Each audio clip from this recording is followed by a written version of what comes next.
अच्छा, कभी सोचा है कि हिंदी साहित्य का जो इतना बड़ा इतिहास हम सब पढ़ते हैं, वो आखिर लिखा कैसे गया? मतलब इसकी पहली ईंट किसने और कहाँ रखी होगी? चलिए, आज हम उन्हीं शुरुआती सोर्सेस की कहानी को समझते हैं, जिन्होंने इस पूरे इतिहास की नींव रखी। तो हमारा सबसे बड़ा सवाल यही है, जब हिस्टोरियंस ने हिंदी साहित्य का इतिहास लिखने का काम शुरू किया, तो उनके सामने सबसे बड़ी चुनौती क्या थी? जाहिर है, इन्फॉर्मेशन। आखिर वो कौन से शुरुआती डॉक्यूमेंट्स थे जिन्होंने उन्हें एक तरह से रास्ता दिखाया? और यहीं पे एंट्री होती है स्रोत ग्रंथों की। देखिए, ये आज की तरह प्रॉपर हिस्ट्री की किताबें नहीं थीं। इन्हें आप ऐसे समझिए कि ये वो कच्चा माल, वो रॉ मटेरियल थे जिनके बिना हिंदी साहित्य के इतिहास की इतनी बड़ी इमारत कभी खड़ी ही नहीं हो सकती थी। तो चलिए इस सफर की शुरुआत करते हैं हमारे पहले टाइप के स्रोत से। ये है वार्ता ग्रंथ। इन्हें हम वो पहली खिड़कियां कह सकते हैं जिनसे हमें सदियों पहले के कवियों की जिंदगी की एक झलक मिली।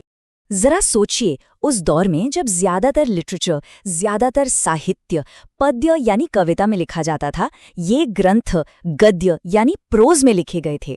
ये गोकुलनाथ ने लिखे थे लगभग 16वीं सदी के बीच में, और ये कवियों की लाइफ को रिकॉर्ड करने की शुरुआती कोशिशों में से एक थे। इनमें 2 वार्ता ग्रंथ सबसे जरूरी हैं।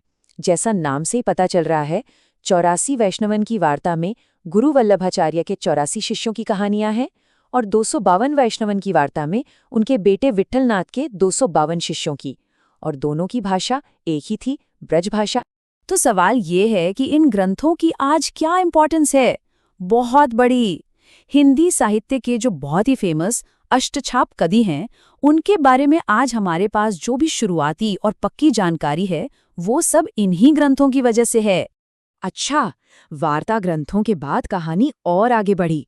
अब भक्त कवियों की जिंदगी और उनके काम को और भी बड़े लेवल पर इकट्ठा करने का दौर शुरू हुआ। और इस दौर का सबसे बड़ा नाम है नाभादास की भक्तमाल।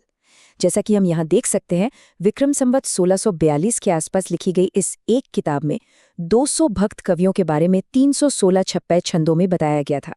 सोचिए, उस जमाने में ये कितना बड़ा और मुश्किल काम रहा होगा। और देखिए, इसी किताब से हमें पता चलता है कि उस समय तुलसीदास का कद कितना बड़ा था। नाभादास ने उन्हें अपनी किताब का सुमेरु पर्वत कहा, यानी सबसे ऊंचा, सबसे अहम।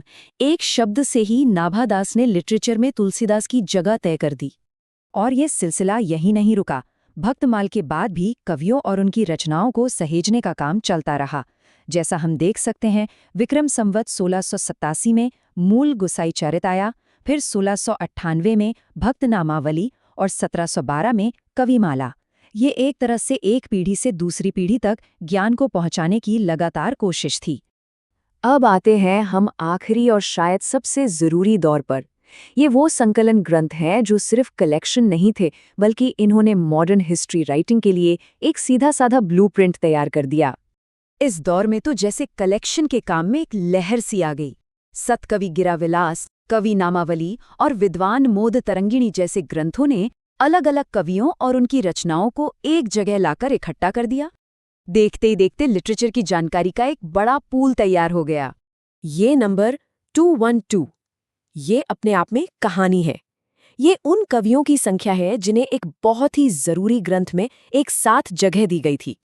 जी हाँ, ये नंबर है कालिदास त्रिवेदी के ग्रंथ कालिदास हजारा का। सोचिए, विक्रम संवत 1775 में उन्होंने 212 कवियों की करीब 1000 कविताओं को एक ही जगह इकट्ठा कर दिया। ये सिर्फ एक कलेक्शन नहीं था, ये आने वाले हिस्टोरियंस के लिए किसी खजाने से कम नहीं था। और यहीं पर आकर सारी कड़ियां जुड़ जाती हैं। ये स्लाइड बिल्कुल साफ दिखाती है कि कैसे एक स्रोत ग्रंथ ने एक प्रॉपर इतिहास ग्रंथ को जन्म दिया। पहले कालिदास हजारा बना एक रिसोर्स, और फिर इसी को बेस बनाकर ठाकुर शिव सिंह सेंगर ने अपना मशहूर इतिहास ग्रंथ शिव सिंह सरोज लिखा। तो इस पूरी कहानी का निचोड़ क्या है? निचोड़ ये है कि ये जो वार्ता ग्रंथ, भक्तमाल और बाकी संकलन है, ये अपने आप में हिस्ट्री की किताबें नहीं है।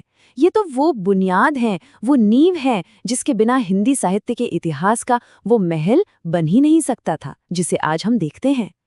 तो आखिर में ये सवाल सोचने के लिए रह जाता है कि क्या हम इन ग्रंथों को सिर्फ कवियों की एक लिस्ट मान लें, या फिर इन्हें ही इतिहास लिखने की वो पहली सबसे जरूरी चिंगारी समझें।